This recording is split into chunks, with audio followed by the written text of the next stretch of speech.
रूस ने भारत को S-500 मिलकर बनाने का ऑफर दे दिया है। भारत के लिए ढाल बनेगा S-500 air defence system. S-400 की कामयाबी के बाद S-500 की दहशत से अब पाकिस्तान थरथराने वाला है। हमने देखा किस तरीके से तमाम हमले जो पाकिस्तान यहां पर करता हुआ नजर आया था, उसके तमाम मंसूबों को, तमाम हरकतों यहां पर लगातार S-400 जवाब देता नजर आया था। S-400 भारत का एयर डिफेंस सिस्टम जो कि बेहद कारगर और बेहद यूजफुल साबित हुआ, तमाम खूबियों से लैस। अब S-500 भी जल्द ही भारत में दस्तक देने वाला है और पाकिस्तान की दहशत बढ़ाने वाला है। S-400 की तमाम खासियतें हमने आपको बताई थी, लेकिन अब S-500 की खासियत क्या है, क्या उपलब्धियां हैं, क्या कुछ उसमें लैस है, आइए ये भी आपको समझाने की कोशिश करेंगे। तो S-400 से ये ज्यादा उन्नत होगा, बहुस्तरीय रक्षा प्रणाली से लैस होगा, हाइपरसोनिक मिसाइलों के लिए डिजाइन होगा, बैलिस्टिक मिसाइलों के लिए डिजाइन होगा, ऊंचाई वाले विमानों को रोकने में सक्षम होगा और एक साथ 10 हाइपरसोनिक लक्ष्यों को नष्ट करने की ताकत रखेगा। ट्रैकिंग रेंज लगभग 2000 किलोमीटर तक होगी, अत्याधुनिक रडार प्रणाली होगी, आईसा रडार लगे हैं और साथ ही लक्ष्य को तेजी से ट्रैक करेगा, पहचानने की क्षमता रखेगा, 200 किलोमीटर की ऊंचाई तक लक्ष्यों को टारगेट करेगा और तेजी से रिएक्शन देगा, लॉन्चर अपना लॉन्च करेगा, रडार सिस्टम अचानक होने वाले हमलों के लिए हमेशा तैयार रहेगा। S-400 जो कि बेहद कारगर इस बार हमारे लिए साबित हुआ। जिस तरीके से लगातार पाकिस्तान हमले बोल रहा था, तमाम ऐसे मिसाइल के हमले, ड्रोन के अटैक जिनको नाकाम करता हुआ S-400 नजर आया। ऐसे में बेहद यूजफुल S-400, लेकिन अब S-500 भी जल्द ही हमारे पास आने वाला है। रशिया ने प्रस्ताव रखा है, S-500 की तमाम खासियतें भी हमने आपको बताई। ये S-400 से बेहद ज्यादा उन्नत होने वाला है, यानी कि क्वालिटीज और ज्यादा यहाँ पर एडअप होने वाली हैं। अचानक से जो हमले होते हैं उसके लिए हमेशा ये तैयार रहने वाला है, क्योंकि अचानक हमले करने में पाकिस्तान उस्ताद है और पाकिस्तान हम सभी जानते हैं जिस तरीके से कायराना हरकतों को अंजाम उसने दिया था। ऐसे में S-400 ने यहां तमाम ऐसे अटैक्स थे जिनको लगातार नाकाम ही किया। ऐसे में कभी लॉन्च होगा और क्या कुछ और होगा, ये भी आपको ग्राफिक्स के जरिए समझाने की कोशिश करेंगे। तमाम खासियत भी हमने आपको बताई।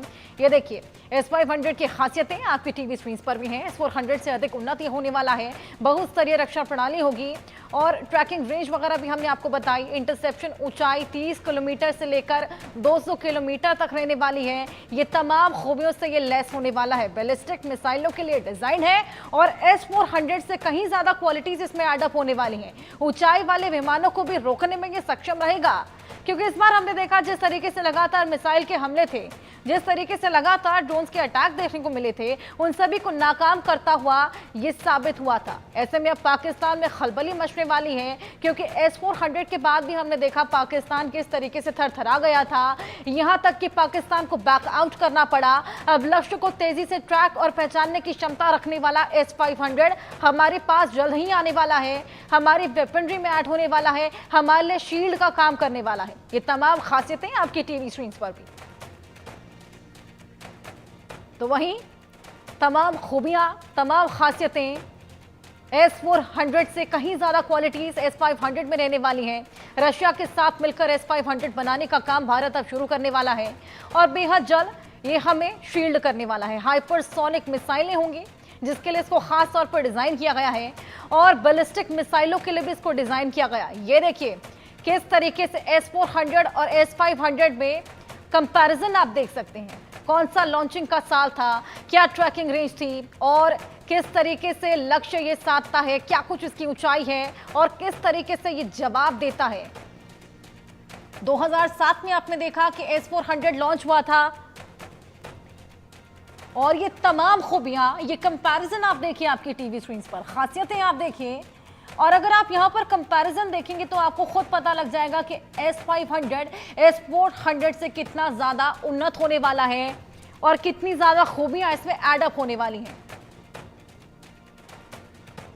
S-500 S-400 से कहीं ज्यादा तेज होगा, कहीं ज्यादा इसकी ऊंचाई रहने वाली है और ट्रैकिंग रेंज इसकी देखिए आप किस तरीके से 600 से सीधा 2000 किलोमीटर, बेहद ज्यादा डिफरेंस आप यहां पर देख सकते हैं। और वहीं जो ऊंचाई रहने वाली है वो सीधा 30 किलोमीटर से 200 किलोमीटर की लक्ष्य विमान, क्रूज और बैलिस्टिक मिसाइल फिलहाल S-400 में लैस, लेकिन जल्द ही हाइपरसोनिक मिसाइल और साथ ही अंतरिक्ष आधारित हथियार इसमें ऐड अप किए जाएंगे। तो S-400 हालांकि अभी समय लेता है, कम समय में जवाब दे पाता है, लेकिन S-500 और भी ज्यादा तेज होगा और इसका रिएक्शन पावर भी कहीं ज्यादा तेज होने वाला है। तो 2024 से 25 में पूर्ण तैनाती कर दी जाएगी S-500 की और इसकी डेवलपमेंट अब शुरू कर दिया है। तो आपने देखा किस तरीके से ऑपरेशन सिंदूर के बाद से जो बौखलाहट पाकिस्तान में देखने को मिली थी, जैसे ही ऑपरेशन सिंदूर के जरिए तमाम आतंकी ठिकानों को निशाना बनाया गया था, तमाम आतंकी ठिकानों को ध्वस्त किया गया था। हालांकि हमारा मकसद और मंशा साफ थी कि केवल आतंकियों की कमर तोड़नी है और वही संदेश पीएम मोदी लगातार देते हुए नजर आए थे। ऐसे में जब पाकिस्तान की बौखलाहट बढ़ी तो कायराना हरकतों को अंजाम देने लगा। लगातार एलओसी से सटे इलाके, जो रिहायशी इलाके थे, सिविलियंस को निशाना बनाने लगा। कभी मिसाइल अटैक कर रहा था, कभी ड्रोन अटैक कर रहा था, लेकिन मुंह तोड़ जवाब लगातार सुरक्षा बल यहां पर देते हुए नजर आए। और तभी हमारा shield air defence system S-400 जो बिल्कुल चक्रव्यूह की तरह काम करता हुआ, तमाम मिसाइलों को ध्वस्त करता हुआ, तमाम ड्रोन्स को यहां पर तबाह करता हुआ, हमें शील्ड करता हुआ नजर आया था। 2007 में ये लॉन्च हुआ था। 600 किलोमीटर की इसकी ट्रैकिंग रेंज रही और 30 किलोमीटर तक की ऊंचाई की जो मिसाइल्स थी, जो तमाम ड्रोन अटैक जो लगातार पाकिस्तान करने की कोशिश कर रहा था, उसको ध्वस्त करता चला गया। हालांकि इसके बाद हमने देखा किस तरीके से तमाम परखच्चे उड़े हुए उस ड्रोन के, उस मिसाइल के मिले थे, जिससे भारत को नुकसान पहुंचाने की कोशिश पाकिस्तान लगातार कर रहा था। ऐसे में पाकिस्तान जो अपने एयर डिफेंस की लगातार वाहवाही करता हुआ नजर आता था, अपनी सेना की वाहवाही करता हुआ नजर आता था, उसका क्या हश्र हुआ ये तो हम सभी ने देखा। बेहद वीक वो साबित हुए, लेकिन उसी बीच S-400 लगातार भारत को बचाता हुआ, शील्ड की तरह प्रोटेक्ट करता हुआ नजर आया। लेकिन अब जब S-500 हमारे पास आ जाएगा तो पाकिस्तान और चीन का दम निकलता हुआ भी नजर आएगा। S-500 जो कि तमाम खूबियों से लैस और देखा जाए तो क्वालिटीज के लिहाज से भी तमाम डिफरेंसेस इनके बीच में है।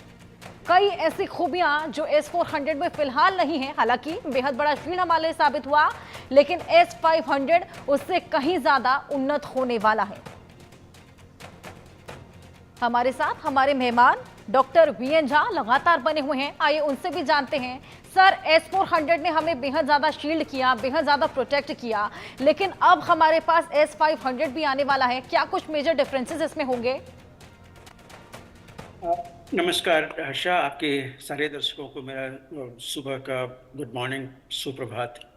देखिए, S-500 में श्योरली बहुत सारे एडिशनल फीचर्स हैं जो कि S-400 में नहीं है, लेकिन हमें ये भी थोड़ा सा एक नेशनल इंटरेस्ट में एक डिसीजन लेना पड़ेगा कि क्या हम हमेशा इंपोर्ट करते रहेंगे या हम आत्मनिर्भरता के तरफ में जाएंगे। अभी जो हमने एक लिमिटेड छोटा सा कॉन्फ्लिक्ट देखा हुआ है, जो कन्फ्लैग्रेशन अभी हमने देखा हुआ है, इसमें श्योरली जो S-400 था, इसका अपना ही रोल था, अलग रोल था। लेकिन आज के दिन में भारत जो है वो उसका अपना भी एक एयर डिफेंस सिस्टम है। आपने देखा कि जो लो फ्लाइंग ऑब्जेक्ट थे, जो छोटे ऑब्जेक्ट थे जो कि एयर स्पेस में आ रहे थे, उसको ख़त्म करने के लिए हमारे पास में काफ़ी सशक्त जो एयर डिफेंस सिस्टम था। और ये एयर डिफेंस सिस्टम सिर्फ ड्रोन्स के लिए नहीं था, ये पूरी शील्ड है जिसमें कि quick reaction surface to air missile थे जिसकी छोटी रेंज होती है, medium range surface to air missile थे जिसकी कि 30 से 40 किलोमीटर तक रेंज है। आकाश एयर डिफेंस था जिसका कि 30 किलोमीटर तक के आसपास में रेंज है और वो 4 टारगेट जो है वो एक साथ में एंगेज कर सकता है। हमारे पास में पहले से ही 125 पिचोरा है। हमारे पास में ओसाका जो जो मिसाइल है, बहुत छोटी मिसाइल है, उसकी रेंज लगभग 40 किलोमीटर तक है। स्पाइडर मिसाइल है जिसकी रेंज लगभग 20 किलोमीटर तक है। कब मिसाइल है जो कि छोटी रेंज के लिए 4 किलोमीटर से 24 किलोमीटर तक ये चल सकता है। किसी किसी बैटरी किसी किसी कॉन्फ़िगरेशन में वो 75 किलोमीटर तक जा सकता है। हमारे पास में तुंग्स का वो मिसाइल हैं जो कि सरफेस टू एयर गन है मोस्टली। ये वो है स्ट्रेला 10 जो ऑप्टिकल और आईआर गाइडेड सिस्टम है। ये मतलब ये इस तरह से आप गिनती करते चलिए। L-70 का आपने नाम सुना ही था, हम लोगों ने आपने प्रोग्राम भी चलाया था। इसी तरह से जुल्का 23 ZU-23 वो भी आपने सुना हुआ। ये बहुत सशक्त रेडार कंट्रोल 23 mm गन है। और उसके अलावे हमारे पास में जो इग्ला है, स्टिंगर है, डीआरडीओ का जो अभी नया नया आया हुआ है विशोरैड्स, ये बहुत ही इफेक्टिव सिस्टम है। तो इतने सारे चीजें जब हमारे पास में हैं, ये किसी भी एरियल टारगेट को इंगेज करने के लिए सफिशिएंट है। किसी भी एरियल टारगेट को, चाहे कोई भी एयरक्राफ्ट हो, चाहे कोई भी लो फ्लाइंग मिसाइल हो या क्रूज मिसाइल हो, इसको खत्म करने के लिए सफिशिएंट है। दूसरी तरफ अगर मान लीजिए बैलिस्टिक मिसाइल्स आ रही हो, बैलिस्टिक मिसाइल्स का ट्रेजेक्टरी थोड़ा अलग होता है। वो जब फायर की जाती है तो वो सीधा ऊपर स्पेस की तरफ में जाती है और बहुत ऊपर जाके फिर तब वो टारगेट के ऊपर में गिरती है। तो ये हॉरिजॉन्टल जो एयर स्पेस में है वो नहीं होती है और इसलिए ये नॉर्मल रेडार पे नहीं आती है। तो ऐसे बैलिस्टिक मिसाइल्स को खत्म करने के लिए S-400 तो है ही। अभी इसकी थोड़ी सी डिलीवरी आई हुई है, पूरी की पूरी डिलीवरी अभी नहीं आई हुई है। इसके अलावा हमारे पास में पृथ्वी जो जो मिसाइल है उसका एक बड़ा सा रिंग है एयर डिफेंस सिस्टम जिसको प्रद्युम्न कहते हैं, वो है। इसी तरह का एक और है एडवांस एयर डिफेंस सिस्टम जिसको अश्विन बोलते हैं। इसमें बहुत सारे जो जो मिसाइल्स है इसका एक नेटवर्क बना के अश्विन बैलिस्टिक मिसाइल सिस्टम है जिसका की रेंज लगभग 40 किलोमीटर तक है। पृथ्वी का जो रेंज है जिसको प्रद्युम्न कहते हैं, वो 180 किलोमीटर ऊपर ही किसी भी बैलिस्टिक मिसाइल को मारने के लिए सशक्त है। उसके अलावा बैरक 8 है जो कि नेवी और एयरफोर्स के पास में है, वो आर्मी के पास में भी जा रही है। बैरक 8 का रेंज जो है 70 किलोमीटर तक है और काफी एफिशिएंट है। ये इसराइल का डिफेंस सिस्टम था जिसको कि जॉइंटली भारत में प्रोडक्शन किया गया हुआ है। तो जब ये सारी चीजें हैं और इसको और जोड़ दीजिए, बैलिस्टिक मिसाइल्स के लिए जो quick reaction surface to air missile था वो भी काम आता है।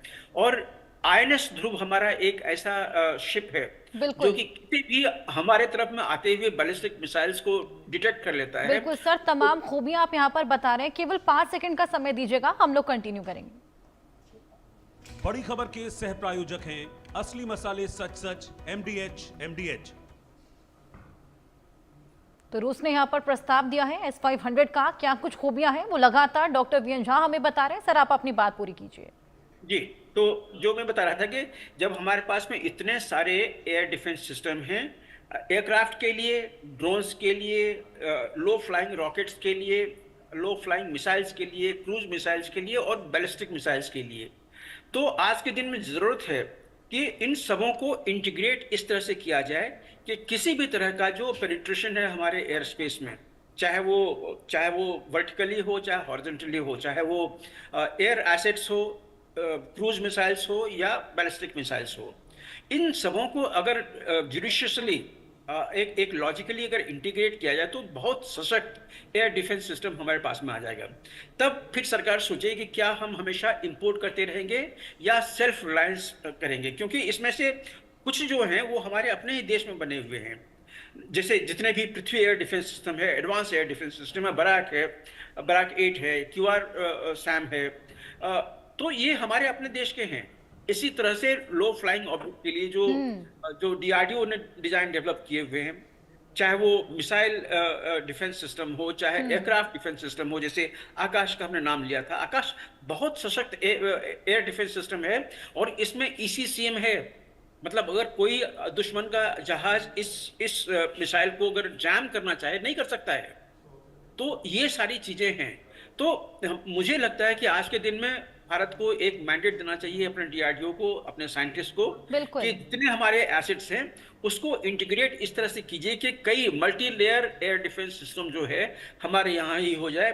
ठीक है, रशिया के पास में S-500 है, वो उसमें बहुत सारी चीजें एडवांस हैं, लेकिन कब तक हम इंपोर्ट करते रहेंगे? क्योंकि अभी आप अगर ऑर्डर डालिएगा तो इसकी डिलीवरी 1.5 साल 2 साल बाद या उनके बाद या 3 साल बाद शुरू होगी।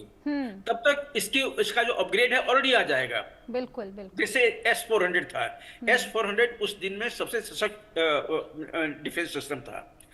वो अब जब आ रहे बिल्कुल हैं। सर, ये तमाम खासियतें आपने बताई और बेहद अच्छा पॉइंट रेज किया है कि अब हमारा समय आ गया है आत्मनिर्भर बनने का और खुद प्रोड्यूस करने का। बहुत शुक्रिया आपका हमारे साथ जुड़ने के लिए, तमाम जानकारियां साझा करने के लिए। आगे बढ़ेंगे। ऑपरेशन सिंदूर पर पाकिस्तान